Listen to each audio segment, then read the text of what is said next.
Good afternoon, ladies and gentlemen, boys and girls.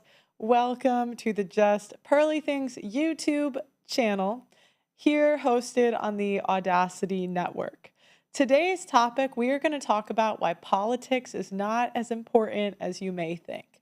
But before we get into today's topic, we have a couple announcements. So the first announcement is that we have a membership program if you want to support my work. We are demonetized, and the goal is to be free of needing any revenue from YouTube. And that way we can be a little bit more edgy in the people we bring on and that sort of thing. So please go to theaudacitynetwork.com.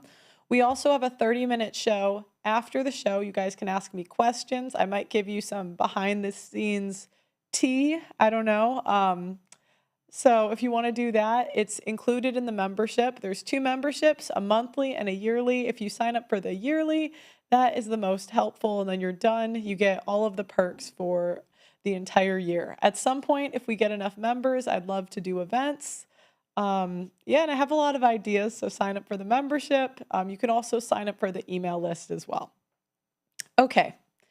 So today I want to talk about why politics is not as important as you think. So I wrote something about this. Sometimes I may go off what I'm reading because I may think of a story or whatever, but I am going to read this until we will get a teleprompter at some point so I can look at both, but for the time being. Okay. So to preface, this is based off of my experience moving to London and interviewing 1,000 women. As you guys know, I was a normal woman selling copiers in Milwaukee, and I stumbled upon a Kevin Samuels video.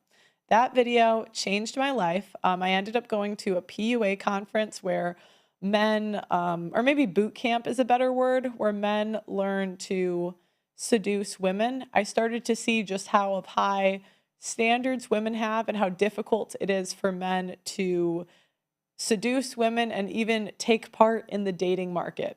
I didn't realize it until I went to that boot camp. And then there were some things coming from a conservative background I thought weren't true. I didn't think marriage was dead. I didn't think that it was a bad deal for men. And then I moved to London. I started working on a divorce documentary, and I interviewed 1,000 women.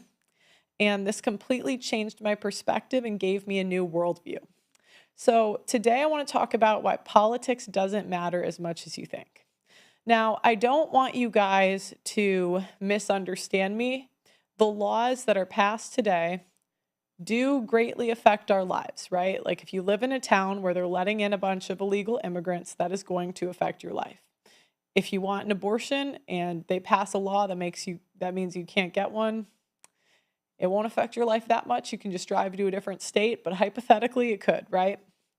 But how much influence do you personally have as a person? So the presidential debate was yesterday, and I saw conservatives going to Twitter to give their political takes. Trump destroyed Kamala. The moderators were unfair, etc., etc. I used to follow politics very closely. I loved watching the Daily Wire, Charlie Kirk, and any Candace Owens political debate. Their work is important, and I am not going to pretend it's not. But my conclusion is none of the debates matter as much as we think. Working in media, it blows my mind how two people can watch the same debate and both believe different people won. When I was working and doing debates, there would be debates where we would both use the same title, Pearls Destroyed or Pearl Destroys, meaning we both could use the debate for our content where we both would say that we won the debate, and both of our followers would agree. The female voting bloc will walk away from this debate thinking Kamala won, and conservatives will think Trump won by a landslide. Trump is a misogynist. Conservatives will think that Trump is a misogynist from the liberals. Conservatives will think that Trump destroyed Kamala. Both will walk away and still vote for who they vote for. So why would I, as a normal person, put a ton of energy into it? From my experience, people do not change their worldview until reality forces them to change it. The educated liberal will not vote Republican until liberal policies come for her paycheck. Do not get me wrong. I am not arguing that media is not powerful, but I am arguing it does not affect us as much as we think. So many media personalities make money off of drama. Don't get me wrong, it is entertaining. I have participated. Watching Charlie Kirk debate 20 college kids is hilarious. Watching Jordan Peterson destroy a feminist is even inspirational. Watching me go online and say that a certain voting bloc shouldn't vote in a room full of liberals is too funny.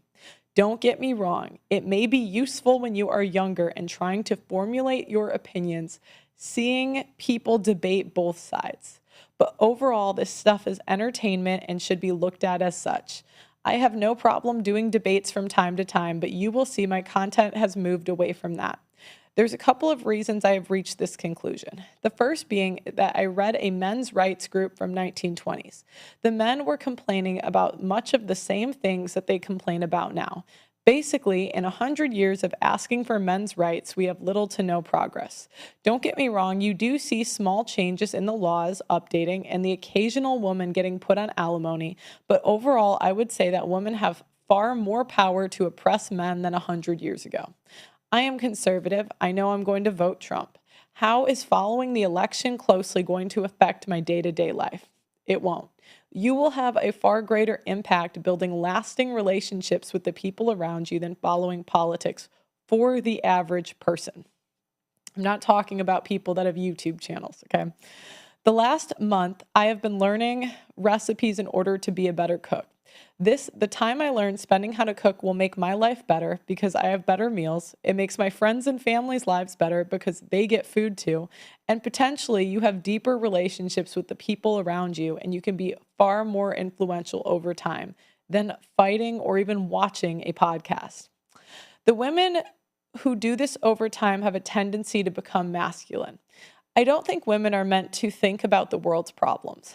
What I did not realize when I was debating 6 days a week was how masculine and how stressed it made me thinking about the world's problems. Women try to separate it, but I just cannot imagine these trad wives talking about war in Ukraine and coming home and being peaceful for their families and their husbands. Dealing with this firsthand, I can say that it masculinizes you, and I see a lot of these women getting sort of a God complex. Many of these women view themselves as guided by God and almost have a savior complex. They talk about banning corn, and become the Karen at every school meeting. One of my mentors and one of the most feminine women I have ever met said something to me that struck me a couple of months back. She said, Jesus could not convert the world. Why would I think that I could? Most women in politics lack femininity and deep down are fueled by fear and anxiousness because part of femininity is letting things go outside of your control. You do not get that warm feeling of motherliness from any of the political commentators. And hey, maybe they can turn it on when they get home. I don't know. They may be nice people, but you don't get that warm feeling. Many people use politics as a way to virtue signal. I see this in conservative men and women especially. The next strategy political parties use is an us versus them complex. If you are in the conservative group, then that signals to you you are automatically deemed as a good or better person. I am embarrassed to say that to some degree I used to buy into this. I used to think that people have a higher morality if they are conservative. But one of the realizations that I came to was that conservative women and liberal women are really not different. People are people, and if anything, I saw conservative women as being much more deceptive.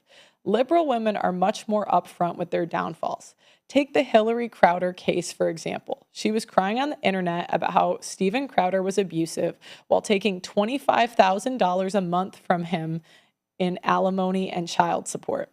Candace Owens backed her up. Lauren Chen backed her up.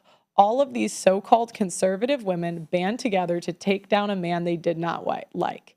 Candace Owens even invited Hillary to come on her show to spill the tea on Crowder.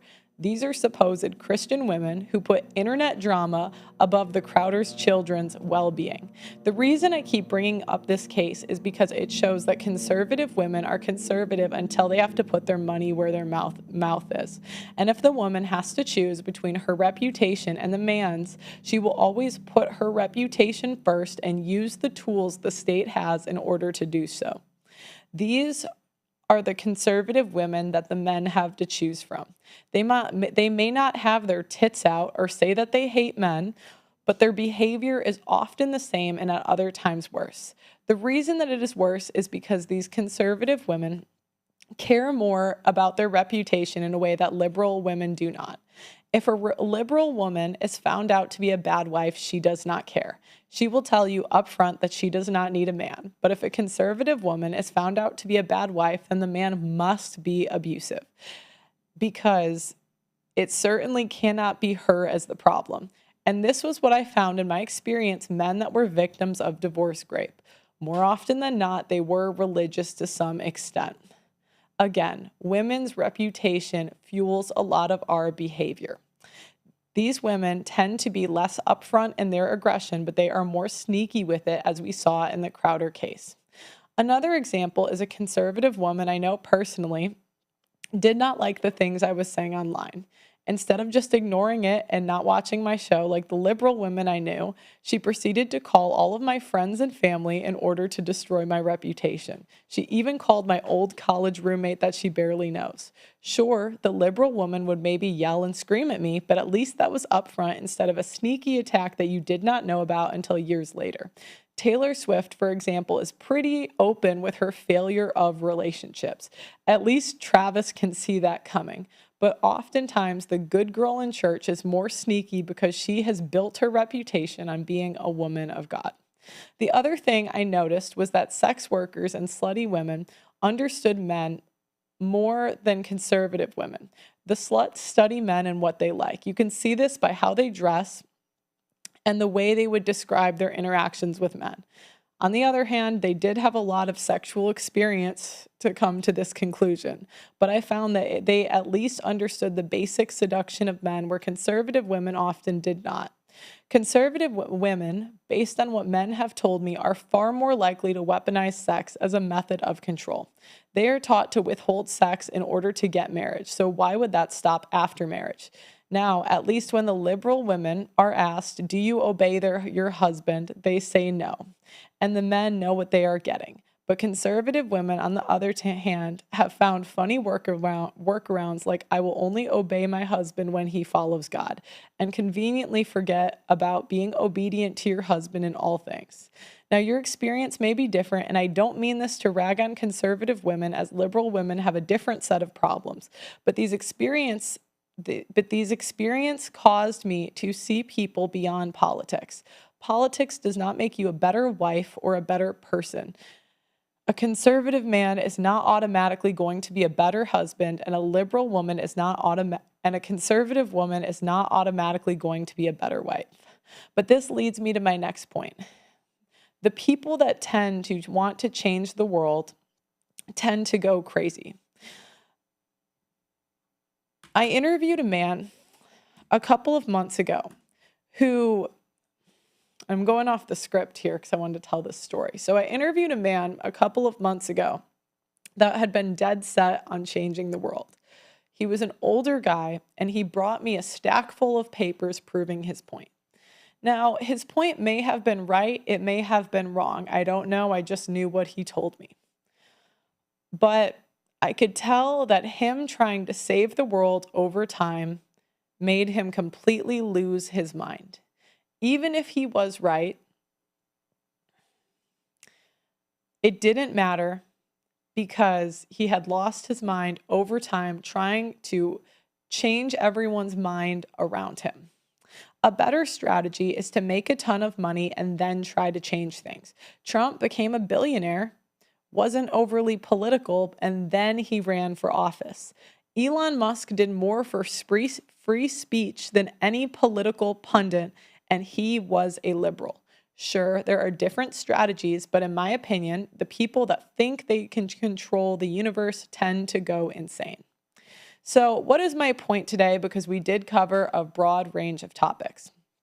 Vote Trump and move on with your life. If you're unsure, watch the debate. But outside of that, it's far better to focus on how to be a better person and improve your life. Being a conservative woman or man does not make you a better wife or husband.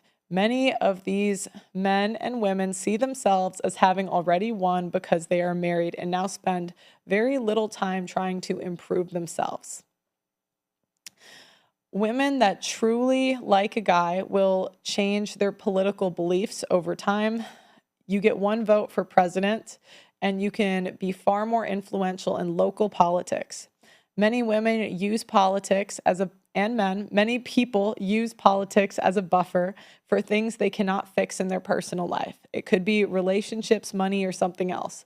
It's far better to spend time fixing your money, relationship, or weight problem than spending your life fighting a political battle. The presidential debate is another example of one gender, won't say which one, having to become a billionaire to be in their position, and another gender, could be either, using sexuality to get ahead. So those are my points today. And I'm going to show you guys a couple videos. I'm going to read the chat because when I read this, I can't do both at the same time. I'm going to read the chat, and then I'm going to show you guys a couple examples of what I'm talking about.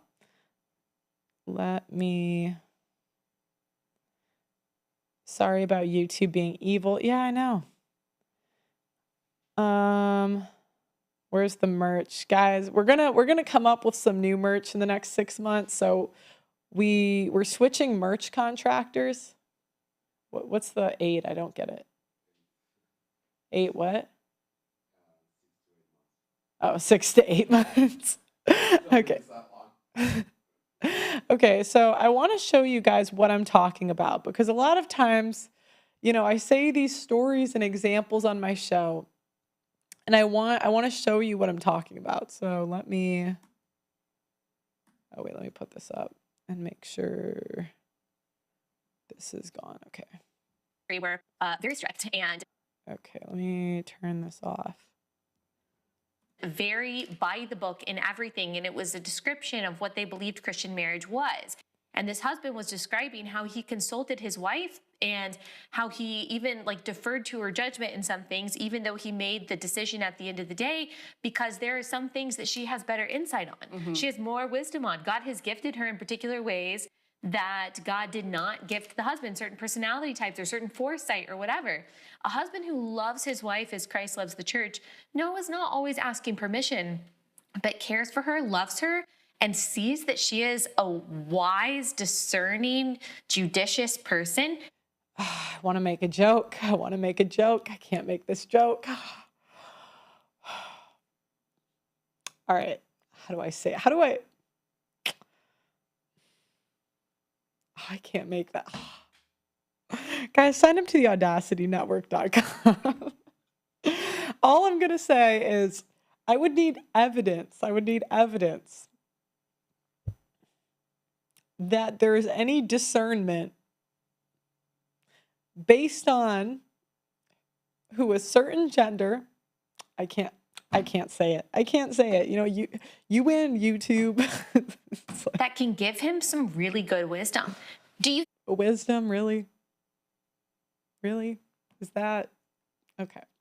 think there is a problem with Christian women? We get into these small groups, we get into these women ministries, and everybody sits around, they share their grievances or their hardships or whatever, and it's just like, oh, well, don't worry, you're doing the best that you can, you're doing all that you can do, and there's not enough iron sharpening iron going on. It really reminds me of, I started thinking about this, it reminds me of your book, You're Not Enough and That's Okay. But do Christian women, sometimes we realize that about ourselves, we're not enough and that's okay, and we've admitted that, but we have a hard time understanding that holding accountability. So this is what I was saying.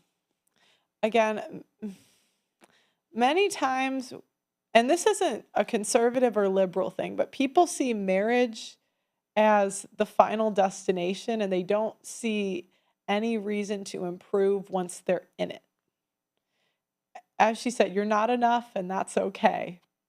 I'm going to in continue. truth with someone else in the face. Yes. And Where's the part where they complain about me? I might have missed this timestamp. believe it or not, even though I wrote that book, I have a hard time with that. Like, I really want to make excuses for the other person. I want to give them the benefit of the doubt. And there's some good to that because you do want to empathize with people's position and understand why they may be having a hard time doing whatever. But it's difficult to say, type. They're scared to. When the Bible talks about husbands should love your wives as Christ loved the church, I mean, Christ died for us because he loved us so much. Right. So I feel like people think that there's so much weight put on women that we're supposed to, it's this huge thing for us to submit. They have a lot riding on their shoulders as well. Yes, and that would have been the radical message at the time that Paul was writing the letter to the church in Ephesus, because at the time, I mean, as many points throughout history, like the adult-free male was really like the nucleus of society, the only person that really had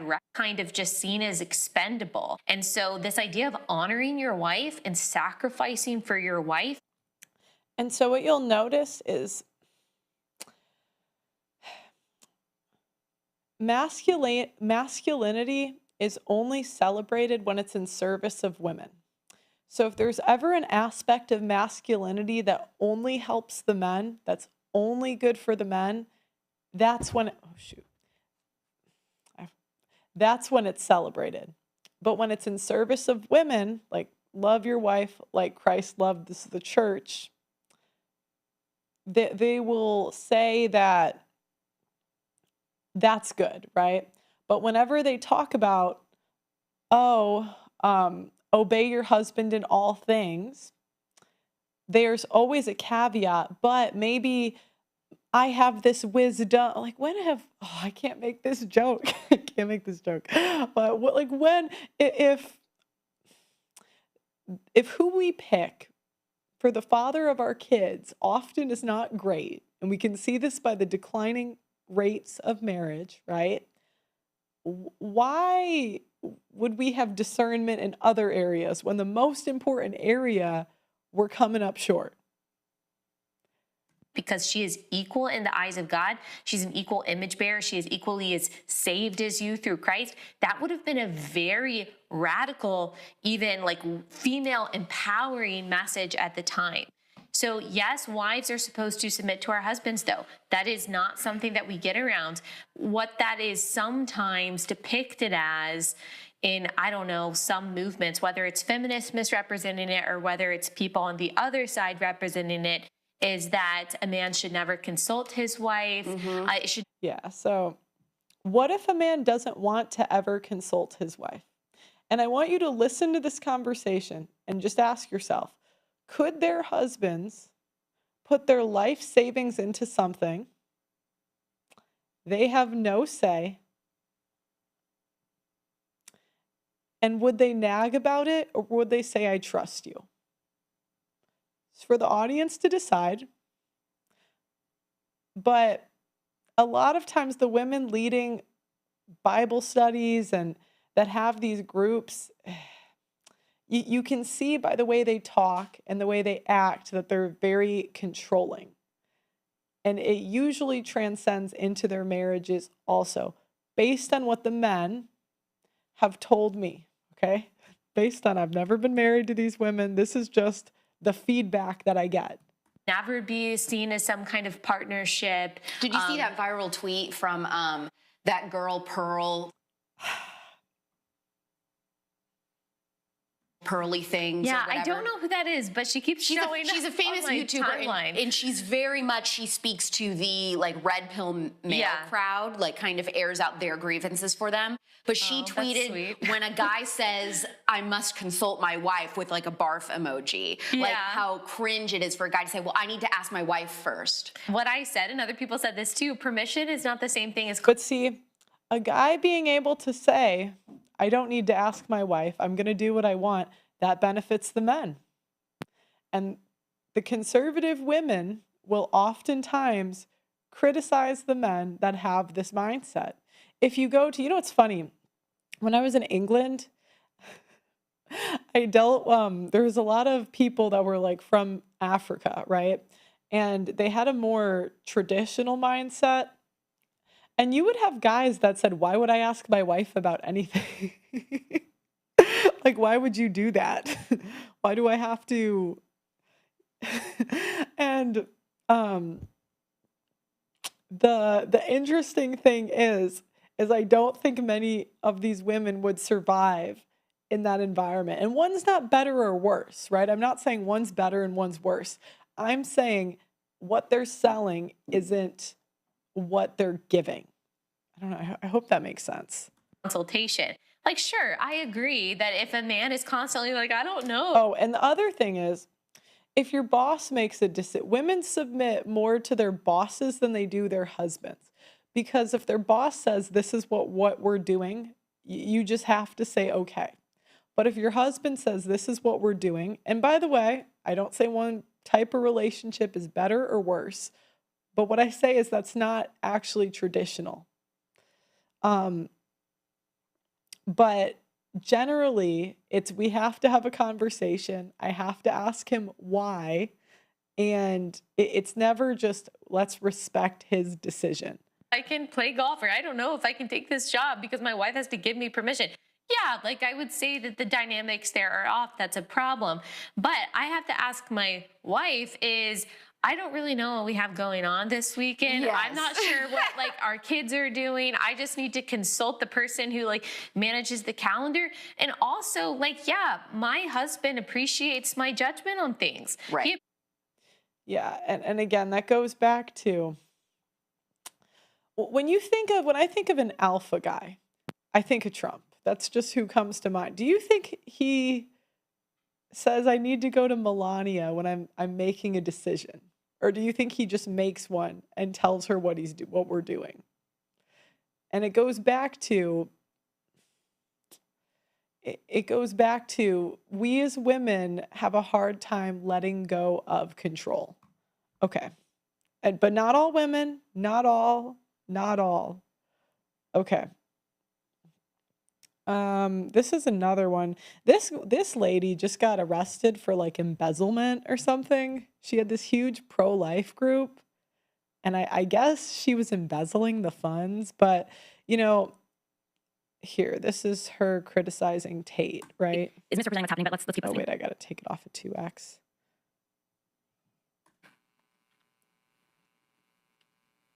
Down. Oh my God, we can't vote for Trump because of the abortion.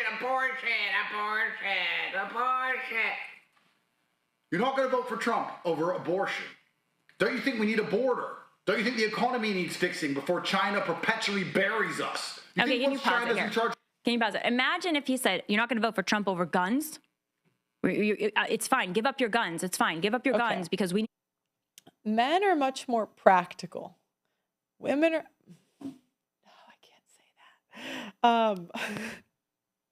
Okay, so oftentimes there's two types of people. It's not just based on gender, but there's people that have life experience and have had to make decisions, that have to live in reality. And there's people that talk about it.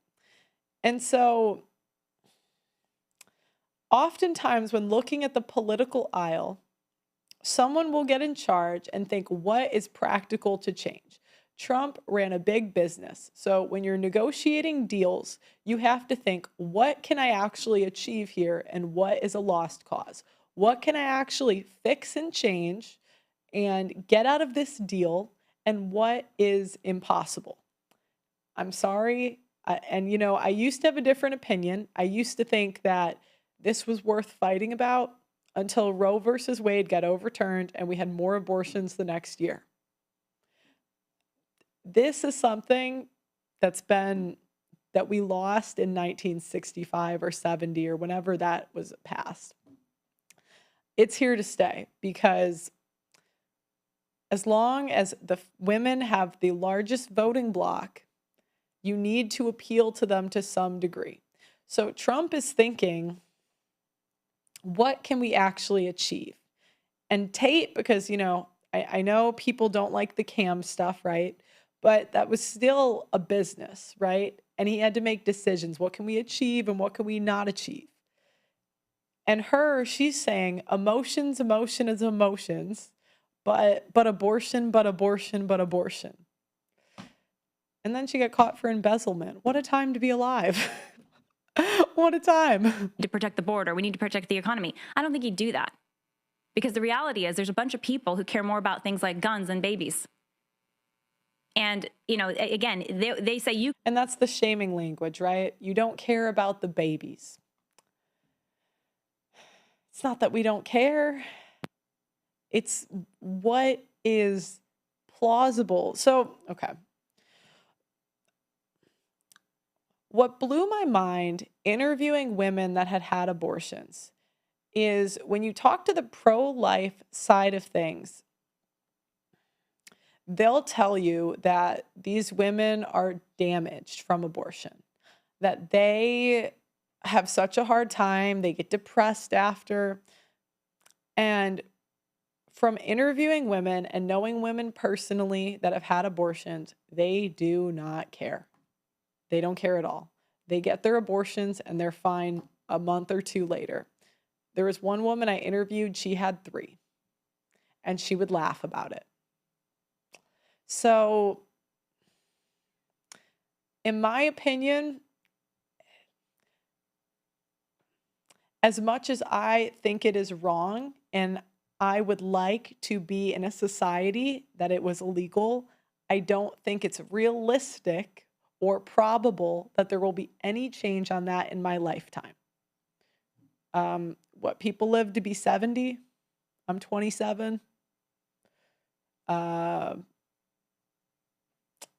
So my midpoint is like what? 35, 40? Let's say we live to be 80, so 40. Do I think there's going to be real change on this issue? Sorry, I don't. I'm sorry, guys. And we're not going to give up our issues, but you have to give up yours, right? That's the message from sex trafficker Andrew Tate here. You better... And see, same tactic. He's a sex trafficker. Right now, he's still innocent until proven guilty. But it's the same tactic. We're going to label him a criminal before he's even been charged with a crime. Give up your issue. It's just the babies. Who cares? The babies. I don't care. It's abortion. Ha ha. So funny, Andrew Tate. But what about my issues? My issues matter more than yours. But if it was... And you see what I just don't get that like motherly warmth from... And I'm not saying I have it either. So I'm not... Guys, don't get it twisted. But it's like... This is what I mean when I'm saying I don't see a big difference. I see different words, same behavior. If it was your guns, what would you say? If it was your money, what would you say? Would you care then? They care much more about their money. And this sounds cruel, right? But the way that men like Tate are going to see it is women, some women, there are cases of women that leave their babies in dumpsters. Mind you, they have the option to leave these children at the fire station. That is an option. But there are cases every year, and I've covered them. They bury them in their backyards. They throw them in dumpsters. I don't think it's realistic to think that even banning them would stop anything. So that's in control, not in control. Financial policies are much more in our control and directly affect these men. The way a guy like this is going to see it is he would raise his daughters to be better than that. He would encourage the women in his community not to do that. But changing the whole US is just not something that's realistic. It's idealistic. In an idealistic world, that would be great, but it's not realistic. What is it going to take to get you to care? I'm not counting on Andrew Tate to care here. I didn't expect him to care in the first place because of the way that he's living his life. It doesn't seem to be... But it's funny because she's saying the way you're living your life is immoral. And I'm just explaining this dynamic because this happens a lot. She's saying you're so immoral, you're so immoral. And then it comes out that she's embezzling the funds that people are giving her for her pro-life movement.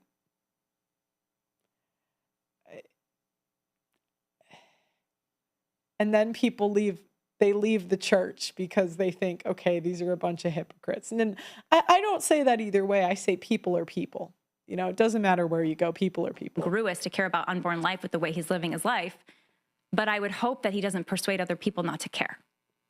So let's keep listening. Is there more?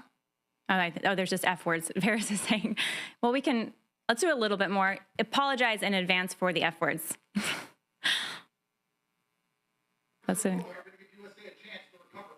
Oh, and the other thing is, a lot of these women criticized men for sleeping around. And forgive me, I'm not... King Solomon, that was the one with 1,000,000 wives, right? I think so. Yeah, okay. So King Solomon had a ton of wives. Do you think in a more traditional patriarchal time that women would have been able and allowed to call out these men for their behavior? The fact that they think it's their place, and by the way, I'm not saying it is or it isn't, we're in 2024, but it's not what they're selling. That's what I'm pointing out, the incongruency, that you think it's your place to tell a top-level guy, it could be Tate, it could be someone else, what he should do in his bedroom and his relationships. No, they'll have the big stack and we'll get wrecked. Who gives? Okay. The conservatives cried about abortion are as stupid as the liberals cried about it. If some woman wants to kill her own offspring, then she's a dumbass. Let her do it. She's a fucking idiot. Wait, take it off the screen. Okay, you can pause it here. Okay. He's saying, who gives a crap if, abortion is legal because these women will kill their offspring. It's not a big deal. And, then he says abortion. Look, it is a big deal. It's a terrible thing. I've seen videos of abortions. They're disgusting. It is completely wrong. But what he's saying about they will do it anyway, I used to think that was incorrect. But after interviewing women and seeing their reactions to having these abortions, and even knowing women that personally have had them, not all, right? Some women are affected, but the majority do not care. They do not care at all. They're not affected, and they go on living their day-to-day life. Some of them even laugh. They will laugh about it. And most of the ones that go around and say that they regret it and go on these shows and say they regret it, all this stuff, I have a hard time with it because most of them are making money off of this stuff. So did you regret it, or did you just find a good career doing this? I don't know. But in interviewing women and knowing women personally that have had them, none of them regretted it. None. I couldn't name one. In fact, one of the women I know, she got 3. I was like, 3? This is insane. But how, and that's the way that men think. What are they supposed to do about it? Are the conservatives saying throw women in jail? If they believe abortion is murder, then the logical conclusion is these women need to be thrown in jail and go as far as the death penalty. None of them say that. None of them. In fact, they say that the women are victims and the doctors are coercing them into doing it. Yeah. And it's fine. Let it be legal, basically. Yeah, I mean, that's the whole pro-life movement, right? Even in the 1800s, I had a historian on the show, Dr. David Baker. He said that even in the 1800s, it was common for women to kill their children in the first year. And the evolutionary reason why is because historically, people were moving around a lot and they couldn't have more than 2 children.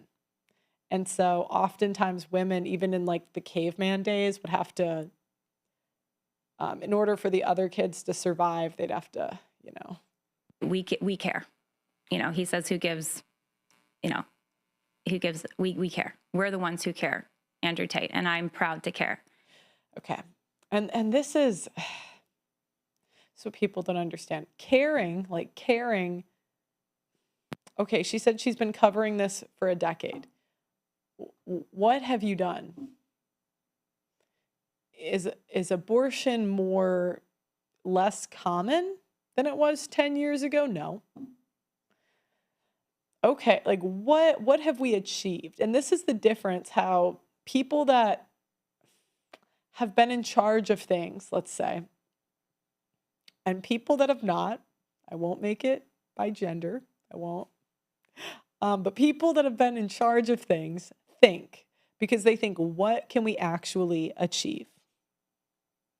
She's absolutely done nothing. Yeah. Yeah. So, and this is just an example of what I was talking about earlier. And I've even done some of these. It's very entertaining. You put two people that hate each other in a room, right? I'm trying to find this woman. There's one woman on this. Oh, here she is. So I believe it was her. Yeah, this one. Everyone thought, all the conservatives thought, they saw this interaction, they thought Charlie Kirk destroyed her.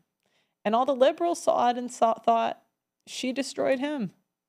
Science or humanities, which are on the lower income ladder. So as I mentioned, we have 11 million job openings in this country right now that do not require a college degree. I'm guessing in this room that within 4 to 5 years, you guys would kill to be able to earn $80 to $100,000 a year, yes? It wasn't her. Do you know that in states across the country and in cities, they're offering apprenticeships to become plumbers and welders, electricians. That doesn't require for your college degree. Entrance salary, $80,000 a year. But again, 86% of people with a bachelor's degree earn more than people with a high school diploma. No, 86% of all people with a bachelor's degree. But if you take out the top 10%, it's actually lower than those that don't go to college. So the reason that number, that average goes up is because the doctors and the engineers and the lawyers. This is the one. What the point I have to move it, guys. is that a lot of... Yeah, so this woman. Aw, thanks, guys. So all the conservatives said that he destroyed her. All the liberals said she destroyed him. Okay.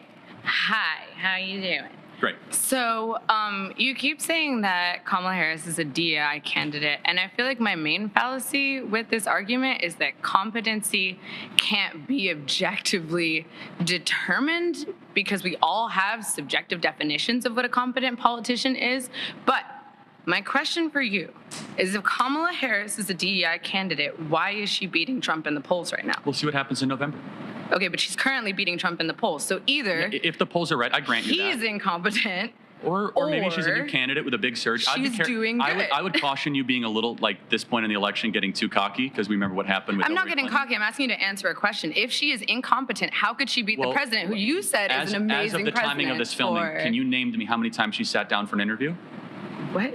No. She refuses to talk to the press, refuses to take questions. She's done not one sit-down interview in nearly 25 days at the filming of this interview, mind you. I think that is a very weird point to make. Well, why would I count how many times Kamala Harris has had an interview? Because she refuses to take questions from the press and media? Like, shouldn't you do that if you're the sitting vice president? She's... How many times has Vance? He actually did 3 last Sunday and 1 today with Meet the Press. So the qualification of a good president is to take an interview? If you can't take a single question, but let me ask you this, because it's on you. What's her greatest accomplishment as vice president? As vice president, being the first female all-black president. We've never had that No, before. like, I got that, but like, what's her accomplishment that made people's lives better? I don't know. Vice presidents don't really do much, to be honest. Can you name one thing she's done that's good? This was the one. Okay, I guess the claim I'm making is that affirmative action is constitutional. Tell me about your claim. I wanted to talk about affirmative action because we haven't really gotten to it, and it's recently been revoked based on the new Supreme Court ruling.